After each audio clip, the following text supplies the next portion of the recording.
할렐루야.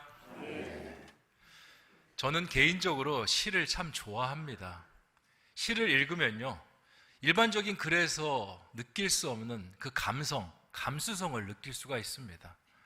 제가 오늘 말씀을 준비함에 앞서 시 한 편을 준비했습니다. 여러분을 닮은 시입니다. 시인 김춘수 씨의 꽃이라는 시입니다. 제가 한번 읽어드리겠습니다. 내가 그의 이름을 불러주기 전에는 그는 다만 하나의 몸짓에 지나지 않았다. 내가 그의 이름을 불러주었을 때 그는 나에게로 와서 꽃이 되었다. 내가 그의 이름을 불러준 것처럼 나의 이 빛깔과 향기에 알맞은 누가 나의 이름을 불러다오. 그에게로 가서 나도 그의 꽃이 되고 싶다. 우리들은 모두 무엇이 되고 싶다. 너는 나에게, 나는 너에게 잊혀지지 않는 하나의 눈짓이 되고 싶다. 네, 너무 좋은 시 아니겠습니까? 네, 여러분을 닮은 시가 아닌가 저는 생각을 합니다. 저는 김춘수 씨의 이 꽃이라는 시를 읽으면요, 우리를 불러주시는 하나님이 생각이 납니다. 꽃이 누군가에게 부름을 받기 전에 그 꽃은요, 그냥 세상에 존재하는 의미 없는 식물밖에 될 수가 없습니다. 그냥 세상에서 태어나고 그의 몸짓은 그냥 자라나는 식물의 자연 몸짓밖에 될 수가 없습니다. 그렇게 세상을 살아가다가 시들고 맙니다. 그런데 이 꽃을 불러주게 되면요, 그는 특별한 존재가 됩니다. 외적으로 뭐 달라지는 건 크게 없습니다. 그런데 그 불러주는 이에게 특별한 존재가 되는 것입니다. 그의 빛깔은 그 불러준 이의 눈을 행복하게 하는 빛깔이 되고요, 그의 향기는 불러준 이의 코를 향긋하게 하는 냄새가 되는 것입니다. 우리 그리스도인도 마찬가지인 것 같습니다. 우리가 주님을 알기 전에 우리는 그냥 세상에 그저 그런 사람이었습니다. 하지만 주님께서 우리를 불러주시면서 우리는 하나님의 자녀, 그리스도인이 되었습니다.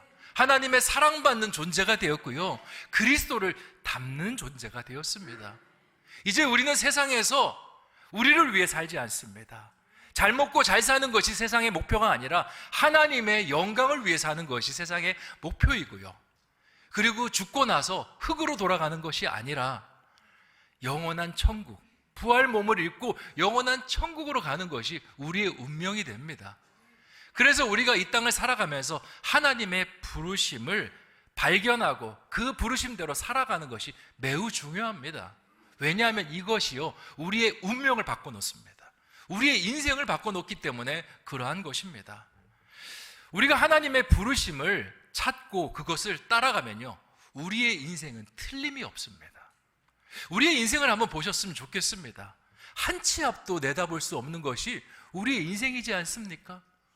오늘을 누가 장담합니까? 내일을 누가 장담합니까? 우리가 여러 가지 계획을 세워놓고도 매일매일 불안해하는 것이 우리의 인생입니다. 무엇이 옳은 결정인지, 무엇이 그른 결정인지, 무엇이 최선인지 알지 못한 채 그냥 경험과 생각에 의지해서 우리는 한 발 한 발 내딛고 불안한 삶을 살아갑니다. 그런데 우리가 하나님의 부르심을 찾고 그 방향이, 우리의 삶의 방향이 어디 있는가를 찾게 되면 어떻습니까? 틀림이 없습니다. 왜냐? 우리 주님께서는 과거를 아시고요, 현재를 아시고 미래까지 내다보시는 분이십니다. 그 주님이 앞서서 우리를 인도하시고 그 주님의 발걸음을 우리가 쫓아가면요, 실패할 일이 없습니다. 틀림이 없게 되는 것입니다. 오늘 고린도전서 1장 1절에서 3절까지의 말씀은 하나님의 부르심에 대한 말씀입니다. 이 말씀을 함께 나눔으로 나에게 주시는 하나님의 부르심은 무엇이지? 이 부르심은 내가 어떻게 발견할 수 있는 것이지? 그리고 내가 부르심을 쫓아갔을 때 하나님께서 어떠한 축복을 나에게 주시는지 말씀의 교훈을 배우는 저와 여러분 되시기를 주님의 이름으로 축원드립니다. 먼저 도대체 이 부르심이 무엇일까요? 종교개혁자 존 칼빈은 부르심을 이렇게 정의합니다. 하나님께서 하나님의 사람을 하나님의 뜻에 따라 하나님의 계획하신 자리로 부르는 일이 바로 부르심이다 라고 정의하고 있습니다. 말이 좀 어려운데 고린도전서 1장 1절 말씀, 그 사도 바울의 부르심에 대한 고백을 읽어보면요, 이 말씀이 잘 이해됩니다. 같이 한번 읽어보겠습니다. 시작. 하나님의 뜻을 따라 그리스도 예수의 사도로 부르심을 받은 사울과 형제 소수대네는. 아멘. 사도 바울은요, 하나님께서 자신을 사도로 부르셨다라고 이야기합니다. 그런데 그냥 된 것이 아닙니다. 어떤 연유로 됐습니까? 하나님의 뜻에 따라 이방의 빛이 되기 위해서 자신을 특별한 사도로 부르셨다라고 고백을 하고 있습니다. 하나님께서 우리를 부르실 때는요, 두 가지 부르심으로 함께 하십니다. 첫 번째는 영적인 부르심이 있고요, 둘째는 육적인 부르심이 있습니다. 영적인 부르심이 무엇이냐? 주로 구원과 관련된 부르심입니다. 하나님께서는 아무나 부르지 않습니다. 하나님은 부르시는 사람들을 선택하십니다. 모든 사람이 구원받지 않습니다. 선택받은 사람만 구원받습니다. 지금 여러분이 이 자리에 와 있는 거, 하나님께서 여러분을 선택하셨기 때문에 이 자리에 와 있을 수 있는 것입니다. 그런데 우리가 실제로 신앙생활을 들여다보면요, 하나님이 선택하셨을까? 고개가 갸우뚱해집니다. 왜냐? 내가 교회에 나온 것은 내가 모태신앙으로 주님을 만났기 때문에 교회에 나온 것입니다. 내가 교회에 나온 것은 길 가다가 전도자가 나를 전도해서, 옆집 아주머니가 나를 전도해서 교회에 나왔습니다. 그러니까 내 의지로 나오고 다른 사람을 통해서 나왔죠. 또 어떤 사람은 내가 세상을 살아가는데 너무 공허합니다. 누군가 신이라는 존재가 있었으면 좋겠다라는 생각을 하면서 교회를 왔고, 그것 때문에 신앙이 생겨났습니다. 그러다 보니까 내가 신앙생활을 선택하고 시작했다라고 생각을 합니다. 그런데 우리가 교회에서 일단 그렇게 신앙생활을 시작하고요, 일정한 신앙의 연륜이 쌓이게 되면 고백이 달라집니다. 내가 구원받은 것은 하나님께서 태초부터 나를 택하여 주셔서 하나님의 자녀 삼아주시는 그 계획 속에서 나의 마음속에 성령으로 하나님께서 마음을 바꾸어 주셔서 보이지 않는 하나님을 감히 아바 아버지라 부르게 되어서 하나님의 자녀가 되었습니다 라고 고백하는 게 된다라는 것입니다. 여러분 그렇게 고백하지 않습니까? 여러분의 공로입니까? 아니요, 하나님의 은혜입니다. 하나님의 은혜는 값없이 주어지는 하나님의 선물인 것입니다. 이러한 과정을 잘 설명하는 성경 구절이 디모데후서 1장 9절에 기록이 되어 있는데 제가 읽어보겠습니다. 하나님이 우리를 구원하사 거룩하신 소명으로 부르심은 우리의 행위대로 하심이 아니요 오직 자기의 뜻과 영원 전부터 그리스도 예수 안에서 우리에게 주신 은혜대로 하심이라. 아멘. 우리를 구원하시는 것이 거룩하신 소명으로, 부르심으로 이루어진 것이고, 우리의 행위대로가 아니고 오직 하나님 자기의 뜻과 영원 전부터 예수 그리스도 안에 계획되신 그 은혜로 말미암아 되었다라고 성경은 증거하고 있습니다. 그러니까 우리가 구원받은 것은요, 하나님 부르심 때문이다 라고 말을 할 수 있는 겁니다. 그런데 그 부르심은 비단 구원의 영역에만 한정되지 않습니다. 아까 말씀드렸죠, 육적인 그 부르심이 있다라고. 우리가 살아가는 모든 삶의 그 상황 속에서도요, 하나님의 부르심은 존재합니다. 그게 고린도전서 1장 2절 말씀에 사도 바울이 설명을 하는데 같이 한번 읽어보겠습니다. 시작. 고린도에 있는 하나님의 교회 곧 그리스도 예수 안에서 거룩하여지고 성도라 부르심을 받은 자들과 또 각 처에서 우리의 주 곧 그들과 우리의 주 되신 예수 그리스도의 이름을 부르는 모든 자들에게. 아멘. 사도 바울은요, 고린도 교인들에게 이야기합니다. 너희 고린도 교인들이요, 너희가 고린도 교회라는 지역 교회에서 신앙생활하는 거, 그것도 하나님이 부르신 일이야. 그리고 너희가 각 처에 흩어져서 세상 일들을 감당하지 않느냐, 그것도 하나님께서 불러주셨기 때문에 그 일을 감당하는 것이야 라고 말을 하고 있는 겁니다. 여러분에게 질문을 드리고 싶습니다. 여러분 신성교회 다니시고 계시는데 이 신성교회도 하나님께서 여러분을 불러주신 교회라고 믿으십니까? 맞습니다. 하나님께서 불러주셔서 신성교회를 다니고 있는 겁니다. 대한민국 교회가 얼마나 많습니까? 넘치고 차는 것이 교회입니다. 여러분 오늘 집에서 나와서 우리 신성교회까지 올 때 교회를 보았습니까? 무수한 교회를 보았습니다. 첨탑도 얼마나 많은지 모릅니다. 그런데 왜 신성교회입니까? 왜 신성교회에 나와서 신앙생활을 합니까? 이 교회에서 등록해서 하나님의 성도로, 신성교회의 성도로 신앙생활을 합니까? 등록하는 게 보통 어렵습니다. 보통 쉬운 일이 아닙니다. 보통 어려운 일이 아닙니다. 등록하려면요, 일단 안내 데스크에서 내 신상 정보를 써야 되고요, 가슴에 꽃을 달아줍니다. 그러면 요 앞에 앉아 있어야 됩니다. 그리고 예배 중간에 불편한데 일어나야 됩니다. 모르는 사람들에게 박수를 받습니다. 이 힘든 과정을 여러분이 거쳐서 신성교인이 되신 겁니다. 근데 어떻게 신성교인이 되셨습니까? 성령께서 여러분의 마음을 감동시켰기 때문에 신성교인이 될 수 있는 겁니다. 성령의 감동은요, 다양한 방면에서 일어납니다. 교회 학교를 나갔더니 아이들이 교회 학교에 잘 적응하는 부분 때문에 감동이 될 수도 있고요, 목사님 말씀이 내가 생각하던 그 말씀과 딱 맞아서 감동이 돼서 등록할 수도 있고요, 예배를 드리니까 우리가 예전에 드리던 그 예배 형식과 너무 잘 맞아 있어서 신성교회를 등록하기도 합니다.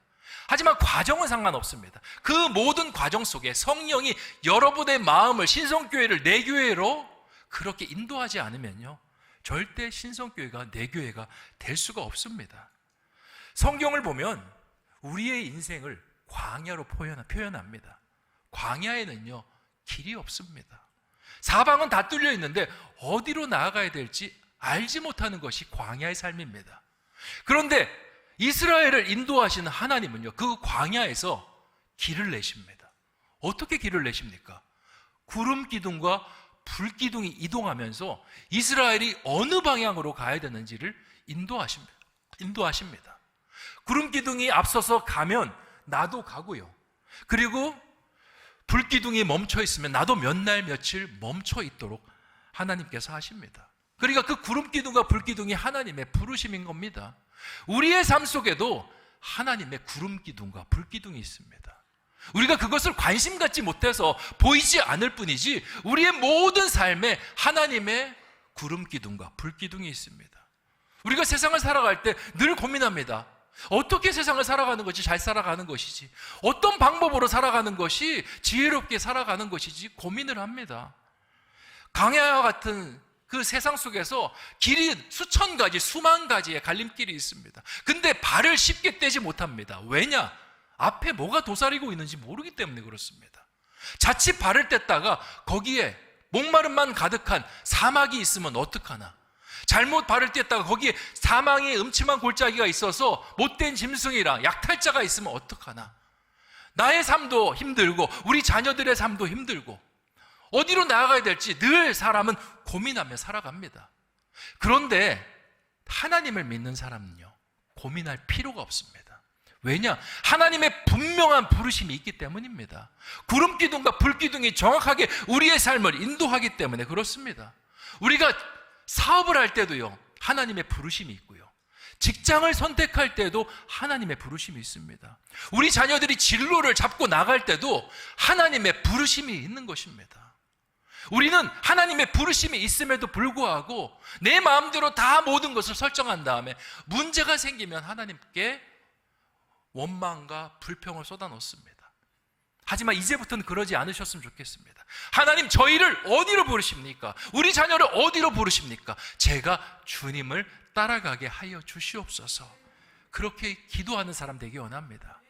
그러면 우리가 하나님의 그 부르심을 따라가면 도대체 어떤 일이 벌어질까요? 고린도전서 1장 3절에 그 내용이 기록이 되어 있습니다. 같이 한번 읽어보겠습니다. 시작. 하나님 우리 아버지와 주 예수 그리스도로부터 은혜와 평강이 있기를 원하노라. 아멘. 부르심을 순종하는 자들은요, 은혜와 평강이 있다라고 사도 바울은 이야기하고 있습니다. 구름 기둥과 불 기둥이요, 이스라엘 백성들을 인도만 하는 게 아닙니다. 구름 기둥과 불 기둥은 이스라엘 백성들을 보호합니다. 사막의 날씨가 강한 햇빛을 내려쬐는 날씨입니다. 이스라엘 백성들이 그 사막을 뚫고 나가야 되는데 하나님께서 어떻게 하십니까? 구름 기둥으로 덮어주십니다. 그 아래에서 시원한 바람 속에서, 그늘 속에서 이스라엘이 그 햇빛 속에서도 걸어갈 수 있도록 하나님께서 도우십니다. 사막의 기후가 밤에는 어떻습니까? 혹한의 추위가 찾아옵니다. 그리고 들짐승들도 생명을 노리기 위해서 찾아옵니다. 그때 하나님께서 불기둥으로 함께 하십니다. 이스라엘에게 온기로 함께 하시고요. 그리고 불기둥으로 모든 들짐승을 쫓아주십니다. 그러니까 하나님의 부르심을 쫓아가는 것이 바로 은혜이고 평강이다라고 말을 할 수 있는 겁니다. 그리고 구름기둥과 불기둥의 종착역이 어디입니까? 가나안 땅, 젖과 꿀이 흐르는 약속의 땅인 것입니다. 우리가 삶을 살아가면서 무엇을 봐야 됩니까? 하나님의 부르심을 봐야 됩니다. 그런데 문제가 있습니다. 뭐가 문제냐? 하나님의 부르심은 명확하고 축복인데 우리가 그 부르심을요, 믿음 안에서 지켜내지 못합니다. 부르심을 따라가다가 조금이라도 어려움이 있으면 이 부르심이 맞나? 이 부르심을 따라가는 것이 지혜로운 것이 맞나? 그런 믿음의 의심을 하기 시작합니다. 그런데 부르심을 따라가도요, 어려움이 있을 수 있습니다. 부르심은 꽃길이 아닙니다. 자갈길도 있고요, 오르막도 있고 가슴 철렁한 내리막도 있습니다. 이스라엘 백성들 구름기둥, 불기둥 쫓아갔더니 아말렉 만났습니다. 구름기둥, 불기둥 쫓아갔더니 물이 없어서 목말라 죽을 수 있는 상황을 만났습니다.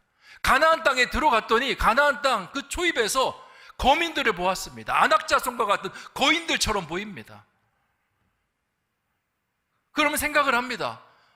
구름기둥과 불기둥을 쫓아왔더니 왜 이런 일이 생길까? 마음이 흔들리고요, 부르심이 흔들려 버립니다. 사도 바울도 마찬가지입니다. 주님께서 부르셔서 사도가 되어서 소아시아를 갔고요, 마게도냐를 갔고 로마까지 나아가라 주님께서 말씀하셨습니다. 근데 그 여정이 평탄했습니까? 아니요. 이유도 없이 매를 맞았고요, 감옥에도 갇히고요, 파선도 당하고요, 살해 위협도 받는 것이 그 여정이었습니다. 그때 사도 바울 이야기할 수 있습니다. 하나님, 제가 사도로 서는 게 맞습니까? 복음 전하기 위해서 로마로 가는 게 맞습니까? 제가 주님의 일 하는 게 맞습니까? 가나안 땅 들어가는 게 맞습니까? 맞습니까? 맞습니까? 맞습니까? 물어볼 수가 있습니다. 우리의 인생도 마찬가지입니다. 하나님께서 우리를 부르셔서 여러 가지 일들을 수행케 하십니다. 사업을 하게 하시고요, 또 사업을 하나님 안에서 하기 위해서 계엄 예배를 드리고 그 부르심에 확신의 도장을 찍습니다. 그런데 사업을 하다가 어려움이 찾아오면 어떻습니까? 이 부르심이 맞나? 이 사업을 하는 게 맞나? 흔들립니다. 직장에 들어가기 위해서 기도를 정말 열심히 하고 하나님 주신 직장인데 직장 안에서 상사와 갈등이 있고 동료와 갈등이 있으면요, 이거 그냥 때려치고 말지. 하나님 부르심 따위는 온데간데 없습니다. 자녀를 위해서 기도합니다. 수능 기도회도 참석해서 기도하고 고3 내내 눈물로 기도를 했는데 연말에 수능을 봤는데 결과가 좋지 않습니다. 그러면 어떻습니까? 부르심 이게 맞습니까? 맞습니까? 맞습니까? 주님 앞에 끊임없이 물어댑니다. 주님께서 말씀하십니다. 맞다라고 합니다. 부르심의 길은 맞고 부르심의 길은 항상 꽃길이 아니라 자갈밭과 같은 길, 가시덤불과 같은 길이지만 두려워하지 말라 말씀하십니다. 내가 인도하는 길이기 때문에 내가 도와줄 것이고 내가 너를 건질 것이고 내가 그 부르심이 이루어질 수 있도록 내가 너와 함께 하시겠다, 주님께서 말씀하시는 겁니다. 우리에게 고난이 올 때 부르심을 절대 내려놓으면 안 됩니다. 오히려 부르심을 묻는 기도를 드려야 됩니다. 하나님, 이 부르심을 저에게 주셨는데 이 부르심이 고난을 만났습니다. 이 부르심을 더 확신 있게 붙잡게 나를 사용하여 주시옵소서. 나를 붙들어 주시옵소서. 이 사업장 가운데 지금 고난의 의미가 무엇인지 깨닫게 하여 주시고, 직장 가운데 이 부딪힘의 의미가 무엇인지, 우리 자녀가 지금 성적이 나오지 않아서 내가 원하는 대학에 들어가지 못한 이 모든 의미가 무엇인지 알게 하여 주시옵소서. 그리고 그만둘 때에도요, 그냥 인간적인 생각으로 그만두면 안 됩니다. 그리스도인들이 그만둬야 될 때는 하나님께서 여기서 하나님의 부르심이 끝났다라고 말씀하실 때, 새로운 비전의 장소, 부르심의 장소를 보여주실 때, 구름기둥이 옮겨갔을 때 그때 떠나야 하는 것입니다. 만약에 사도 바울이 중간에 이 위기와 고난 때문에 그 사도의 직무를 포기했다면 어떻게 됐겠습니까? 성경의 기억에 남는 그 사도로 이름을 남기지 못했을 것입니다. 이스라엘 백성들 가나안에 들어가서 가나안 거민들 보고 뒷걸음질 칩니다.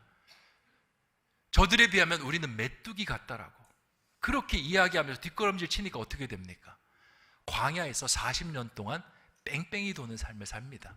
그런데 역으로 그들이 안악자손과 같고 거인 것 같지만 그들은 그 땅은 하나님께서 주신 땅이고 하나님께서 함께 하시면 그들은 우리의 밥이 될 것이다라고 믿고 나아갔던 여호수아와 갈렙은 어떻게 됩니까? 은혜와 평강을 누립니다. 하나님의 땅을 유업으로 얻는 은혜, 그 땅에서 자손들과 함께 지낼 수 있는 평강의 축복을 얻게 되는 것이 여호수아와 갈렙인 것입니다. 사랑하는 성도 여러분, 우리에겐 하나님의 부르심이 있습니다. 우리의 신앙 속에도 있고요, 우리의 인생 속에도 있고요, 우리의 자녀들 속에 모든 부분에 하나님의 부르심이 있습니다. 우리 그리스도인은 그 부르심을 따라가는 사람입니다. 세상에서 방황하지 않으셨으면 좋겠습니다. 세상에서 다른 길들을 찾지 않으셨으면 좋겠습니다. 하나님, 나를 인도하여 주시고 나를 불러주셔서 내가 세상의 존재가 아니라 하나님의 존재, 식물이 아니라 꽃이 되게 하여 주시옵소서. 그렇게 기도하며 나아가는, 부르심을 따라 살아가는 저와 여러분 되시기를 주님의 이름으로 축원드립니다. 기도하겠습니다. 좋으신 아버지 하나님, 오늘 부르심에 대해서 말씀을 주시니 참으로 감사합니다. 우리 모두에게는 하나님의 부르심이 있습니다. 신앙 안에서도 있고 교회 안에서도 있고 그리고 세상 안에서도 있습니다. 우리가 그 부르심, 구름기둥과 불기둥을 찾게 하여 주시옵소서. 찾고 나아가면 하나님의 구름기둥과 불기둥이 보호하십니다. 힘들고 어려운 아말렉을 만나는 상황이 된다 할지라도 하나님은 우리를 지키십니다. 그렇게 주님과 함께 걸어가며 하나님의 영광이 되고 하나님의 찬란한 빛깔과 향기를 담은 꽃이 되게 하여 주시옵소서. 감사를 드리오며 모든 말씀 예수님의 이름으로 기도하옵나이다. 아멘.